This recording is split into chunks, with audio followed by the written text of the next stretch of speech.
Hello and welcome to another edition of Jamaica Magazine. It's Tuesday, the 12th day in the month of August. I'm your host, Adrian Atkinson. Coming up, we look at why dental checkups matter, especially before the new school year. We'll have that and more, but first, the news is after the break.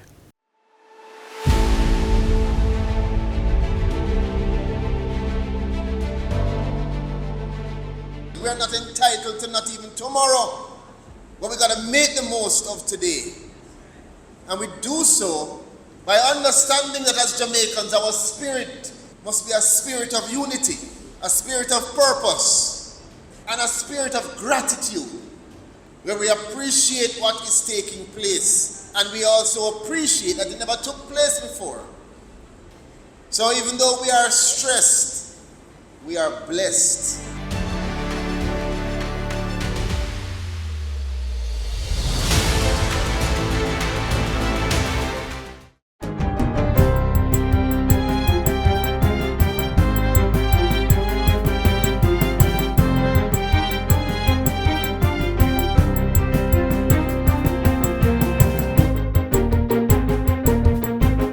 Good day, I'm Jabertha Atkinson, and this is your JIS News for Tuesday, August 12, 2025.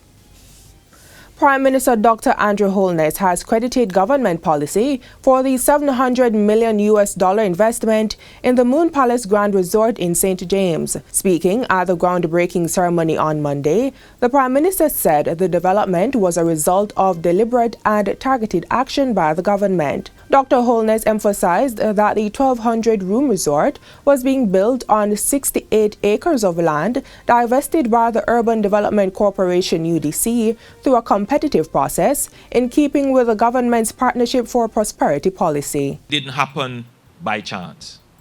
It is because of deliberate, instrumental policy and government action that ensured that this is the outcome that we see. In putting the land out in a competitive way for the private sector to develop the land, it is an advance of our policy of the Partnership for Prosperity, where we make assets available for the private sector to develop. But this is not only a private benefit that will happen. The entire country will benefit. The luxury property will feature overwater bungalows, more than 13 specialty restaurants, and the largest spa in the Caribbean. Chief Executive Officer of Palace Resorts, Gibran Shapoor, says the project will create thousands of jobs and career opportunities for Jamaicans. Once completed, this resort will employ 3,000 people. 3,000 opportunities of growth for stability and for prosperity right here in Montego Bay. I truly say this when I say that our main goal is to create local opportunities for the people of Jamaica so that they can find right here in their home country a job where they can develop professionally while enjoying a good standard of living without having to leave the country for better opportunities elsewhere. Plans are also in place to construct a daycare center for young mothers and renovate the John Rawlins Primary School. The Ministry of Education says all schools will be closed on September 2 and 3 to facilitate preparation and the holding of the general election. It also indicates that schools should exercise flexibility in carrying out orientation and administrative activities on September 1, 4, and 5. Full resumption of all schools is on September 8. In a release on Monday, Portfolio Minister Dr. Dana Morris-Dixon said the adjustments were agreed by key education stakeholders after extensive consultation in order to maintain the school calendar. She's urging school administrators to manage the transition smoothly and communicate any challenges to their respective regional office. The Education Minister is also encouraging principals and school leaders to remain vigilant during this period and to make decisions that are in the best interest of their students, staff, and the wider school community. At the same time, she has reiterated the ministry's commitment to working closely with schools, parents, and all education stakeholders to ensure a seamless start to the academic year. The Black River Hospital in St. Elizabeth has received a donation of items valued at approximately $1 million to improve patient care and general operation at the facility. The gift is courtesy of the In-Service Education Department of the hospital and includes 12 blood pressure machines with rechargeable batteries, 2 lecterns, a public address system, and a mural. The items were purchased through proceeds from the annual symposium of the In-Service Education Department. Regional Director for the Southern Regional Health Authority, Michael Bent, has commended the team on the success of its symposium and for its philanthropy. He is encouraging due care of the equipment to ensure their longevity. I'm very proud, very happy for this symposium and also this handing over. I'm sure that the team here will find great use for the things that you are donating. Over 1,000 persons from approximately 13 different countries participated in the symposium online last year and over 700 during this year's face-to-face event. The Hopewell Health Center in Hanover has become the 58th facility to be adopted under the Ministry of Health and Wellness's Adopt a Clinic program. The facility was formally adopted on Friday by Trial Fund for the period 2025 to 2028. We recognize the vital role of accessible primary health care and are committed to expanding services at the clinic. We are excited about the future of this initiative and grateful for the opportunity to contribute meaningfully to the health and wellness of Hanover. The adoption marks a milestone in the government's efforts to enhance primary health care through partnerships with private and philanthropic entities. Permanent Secretary for the Ministry, Errol Green, points out that the program has so far secured $229 million in commitments from private and corporate donors. He was representing Portfolio Minister Dr. Christopher Tufton. The Adopt a Clinic program continues to play a critical role in the Ministry of Health and Wellness's improvement of the nation's primary health care system through upgrades to health centers. We have one goal in mind as we intensify efforts towards a better public health system, one with upgraded service delivery and quality health care provided to Jamaicans. Mr. Green points out that the government, through the 4 regional health authorities, has also invested $3.8 billion to upgrade 138 primary care facilities over the last 5 years. In other news, Minister of Local Government and Community Development Desmond McKenzie says the government spent more than $200 million to upgrade public sanitary conveniences last year. He was speaking at a ceremony on Thursday to open a public restroom in Junction, St. Elizabeth. It is the intention of the administration to spend another $350 million to upgrade, refurbish other such facilities across the country. We must have some civic pride in ourselves as a people. According to Minister McKenzie, there will be no cost to use the facility in Junction for the next 5 months. After that time come, we will look at whatever the rates are. These facilities are the people of Junction and other persons coming into the community who will require the services of a public sanitary facility. Addressing concerns of homeless persons possibly sleeping in the restroom, he says the authorities will have discussions with the Poor Relief Department at the Municipal Corporation to identify a location for a drop-in center. And finally, over 140 Jamaicans will receive national honors and awards this year for outstanding contribution to the country in various fields. Heading the list of recipients are businessman Keith Duncan, Minister of Local Government and Community Development Desmond McKenzie, and Managing Director of the Jamaica Stock Exchange, Dr. Marlene Street Forrest. All have been appointed members of the Order of Jamaica. 35 persons are listed to receive membership in the Order of Distinction in the rank of Commander, and 43 individuals will be confirmed with membership in the Order of Distinction in the rank of Officer. The appointments will take place on National Heroes Day, October 20, at which time 29 persons will also receive the Badge of Honor for Meritorious Service. Another 30 will be given the Badge of Honor for long and faithful service, and one person is set to receive the Badge of Honor for gallantry. Meanwhile, 4 team members of the Jamaica Information Service are among the list of National Award recipients and will receive the Badge of Honor for long and faithful service. They include Paul Anthony Johnson for 38 years of public service, Kavanagh Campbell for 36 years of service in the field of government, news and public information, and Donovan Patterson for 36 years of service to the media industry. Vita McPherson will be honored for 34 years of service in the field of government news and public information. And that's it for JIS News Today. I'm Jabertha Atkinson. Thanks for watching.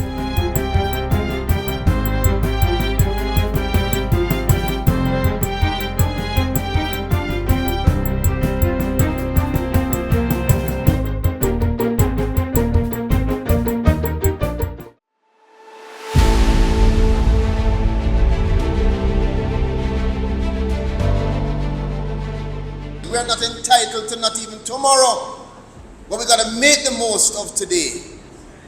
And we do so by understanding that as Jamaicans, our spirit must be a spirit of unity, a spirit of purpose, and a spirit of gratitude, where we appreciate what is taking place, and we also appreciate that it never took place before. So even though we are stressed, we are blessed.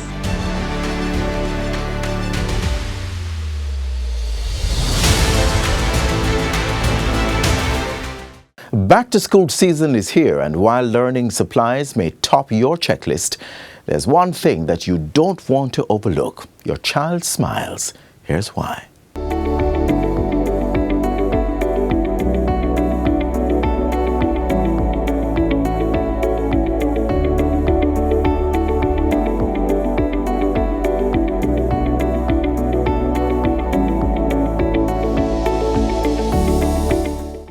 It's that time of year again.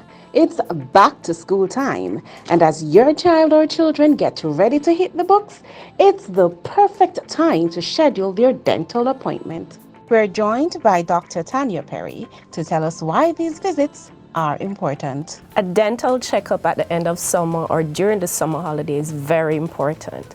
So one of the things that happens when we have holidays is that our routine tends to change. Now, summer holiday is the longest holiday, and a lot happen. Sometimes the kids get sent overseas, sometimes they get sent to the country, and those who are at home are sometimes with older siblings or, a younger relative, so to speak. So certain things change, habits change. They're waking up late, they're going to bed late, so they are not brushing properly. They are not flossing. Some kids literally throw away the toothbrush for the holidays because most time mommy and daddy aren't there to supervise them, and their older sibling may be doing what they're doing. So the oral hygiene breaks down. Also, summer is hot. They tend to drink a lot of juices, putting them at risk for cavities. They're also snacking a lot. You know how children are. You leave them alone in the summer, they'll eat down the house. They are snacking a lot. So that will put them at risk for cavities and gum disease. Studies have shown that many missed days at school are due to a toothache. So you want to ensure that your children are getting checked to ensure that they're starting off the school year right, not just with clean teeth, but also that any cavities are filled, especially if they're doing big exams like PEP, CSEC, and CAPE. You don't want them to be missing days. It's very important that they're in school and the focus is on the learning and they're not missing their learning progress. Also, summer is one of the easiest time to schedule their appointment because they're at home, they don't tend to have all these activities, they don't have the conflict with school hours and extra lesson. So it's an easy time to get all the kids together. Cavities is definitely at the top of the list because children do snack a lot.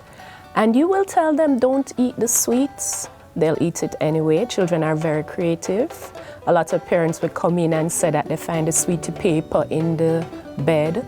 They'll be drinking a lot of stuff that they're not supposed to be drinking and in amounts that they're not supposed to be drinking. So cavities is at the top of the list. There's also gum disease because they're not brushing properly and the plaque is on the teeth. So you might find that they might have the bleeding of the gums. A lot of times, especially in teenagers, we tend to see that. Dental trauma is also something that we'll commonly see in kids. You can have broken teeth. You can have, unfortunately, knocked out teeth. So trauma is also a big one. Problems with growth and development of the teeth and the jaw, probably not as common, but we do need to check for that because sometimes the teeth don't come in, sometimes they don't come in the right place. Sometimes there might be problems with the growing of either the top jaw or the bottom jaw. Flossing is very important. If you're not getting your teeth flossed, you are missing about 35% of your teeth. So imagine you're cleaning your house and you're leaving that little area with stuff there. It's gonna start to smell and cause problems. So flossing is very important. We start getting the kids' teeth flossed from the teeth start touching. So normally those back molars will come in anywhere between 18 months to 2.5. Those two, the last two back ones. So from the teeth start touching, you start flossing. So you're looking at about age 2. And you continue right up after that into adulthood. It's supposed to be 1 time a day, which is not very difficult, but a lot of people do find flossing very tedious. The simple one with the finger, around the finger, works fine. But sometimes to encourage the kids, especially when you want them to start flossing, you may want to get into the character ones. So the ones with the handles sometimes come with the characters. And anything with characters or flavors will encourage kids to want to try it. They'll get excited about it. So you can make the moment exciting. You make the moment exciting, you'll develop a habit, and it's something that they'll want to do and they will do. You don't want to be giving mouthwash to children under age 6. The American Dental Association does not recommend that they get it under age 6.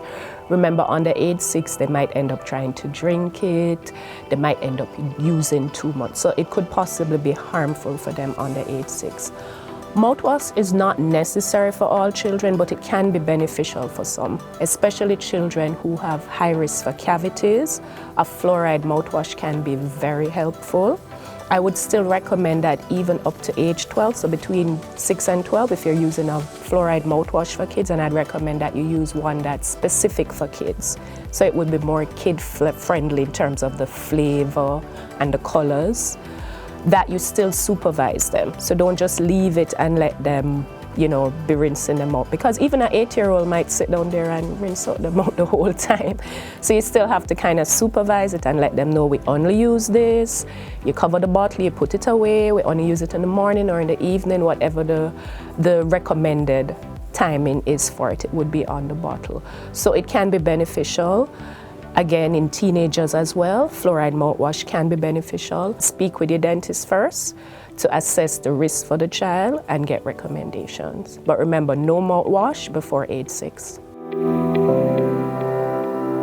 gonna be brushing the outside of the teeth, you're gonna be brushing the side that you bite on, and you're gonna be brushing the side on the inside. A lot of people miss that side by the tongue. So you're gonna be putting a bit of the toothbrush on the gum and on the tooth, and you're gonna be making movements forward and backward, and you're gonna go right around. And then when you're finished, you're gonna make some nice big circles, and don't forget to clean your tongue. Take the kids out, get them checked, let them start off the new school year on the right foot. Just like how the school book, the school bag, and the books and all is important, starting out with a proper dental health is important. Cheers to a productive school year with healthy, happy smiles.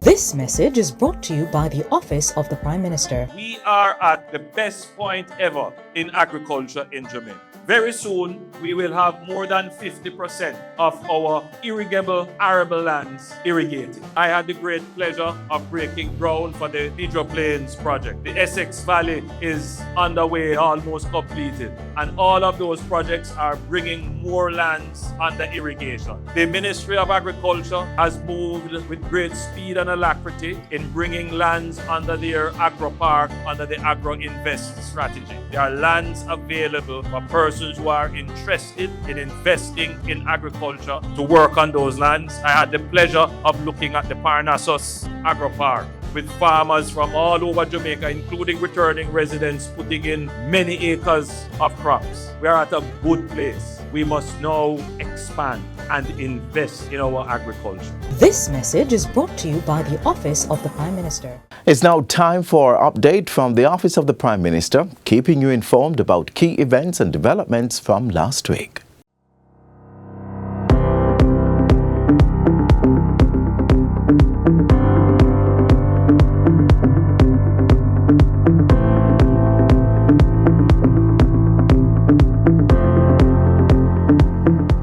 Prime Minister Dr. Andrew Holness last week activated a feasibility study for the proposed extension of the North-South Highway. The agreement is between China Harbour Engineering Company Limited, CHEC, and the National Road Operating and Construction Company, NROC. It will see CHEC conducting all the necessary studies, which include technical, financial, economic, environmental, and social, at no cost to the government. Prime Minister Dr. Andrew Holness says the study will span 2 years and guide future road network expansion along the corridor, westward towards Discovery Bay in St. Anne and eastward to Tower Isle in St. Mary. This administration has taken a different approach. We are investing more and more into the planning of the infrastructure work. The work actually starts when we make the decision that we are going to be doing the feasibility studies to ensure that when we actually start excavation for the site, we are excavating in the right place. According to Dr. Holness, attempting to upgrade a heavily used roadway without providing an alternative route would cause significant disruption and dislocation. We are going to pursue both projects, both the upgrade of the existing highway and the extension of the North-South Highway, but we're going to be strategic. We're going to do the North-South Highway extension, toll extension first before we undertake any upgrade or construction on the existing alignment. Facilitating another level of productivity, the Prime Minister participated in the official commissioning of Best Dressed Chicken's liquefied natural gas LNG cogeneration plant. Commending the parent company Jamaica Broilers for its $8 million investment, Dr. Holness remarked that the company had secured for itself greater energy efficiency.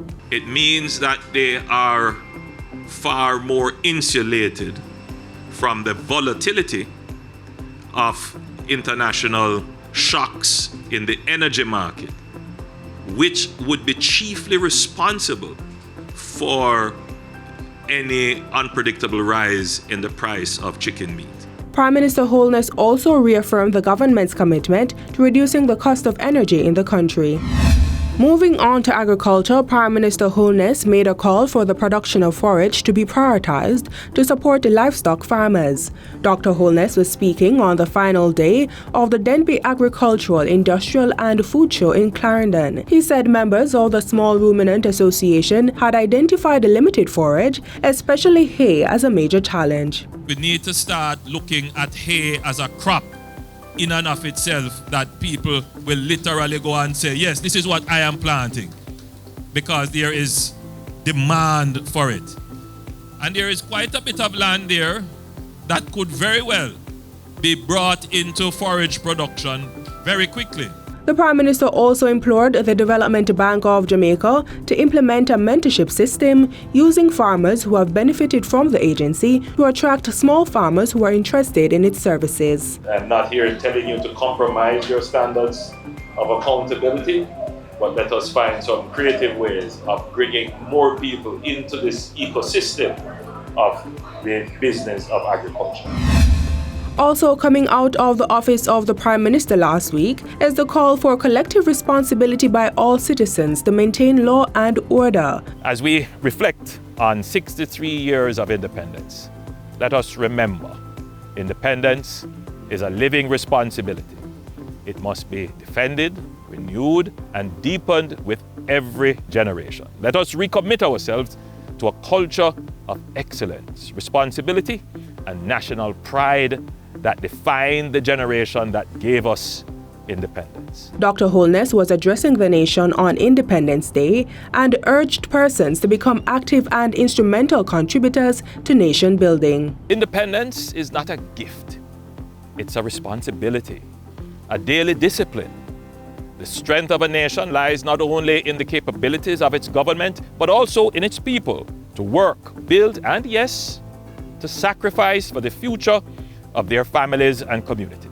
Over in central Kingston on Thursday, Prime Minister Holness delivered 4 sets of keys to worthy homeowners under the new social housing program NSHP. We have under construction now approximately 43 units under construction, and today would be the 301st house that we are actually now handing over the key. The intention is to be able to assist all Jamaicans who find themselves in a housing crisis. We're relocated further down the road. It got burnt down 11th of April with everything that we possessed. So right now, the only thing we own is this beautiful 2-bedroom house. And I'm sure by the grace of God, we'll get bed and stuff to put in it. Still in central Kingston, the Prime Minister sought to elevate the standard of living for persons who occupy 41 to 43 Hanover Street. A contract was signed and groundbroken for the $189 million Haven housing development.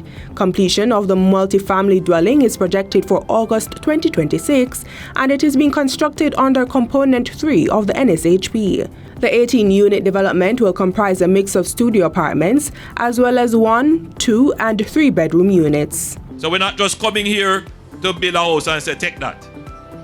There is significant consultation, study. We pay attention to the history and the culture.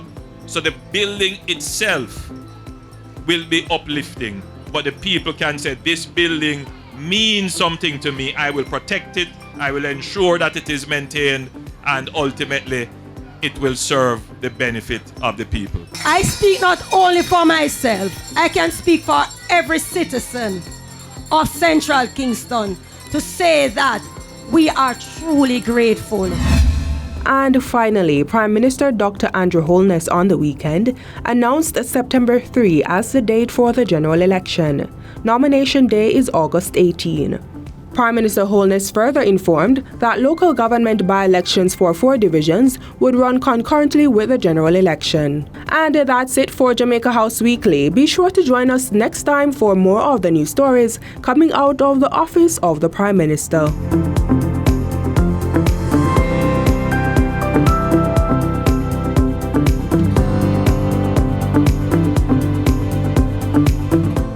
And that's it for today's edition of Jamaica Magazine. Remember, every young mind holds the spark to shape our nation's future. Let's keep that spark alive. Do join us again tomorrow for another informative show. In the meantime, visit our website at jis.gov.jm for more news you can use. On behalf of the entire team, I'm Adrian Atkinson. Stay safe. This has been a production of the Jamaica Information Service, the voice of Jamaica.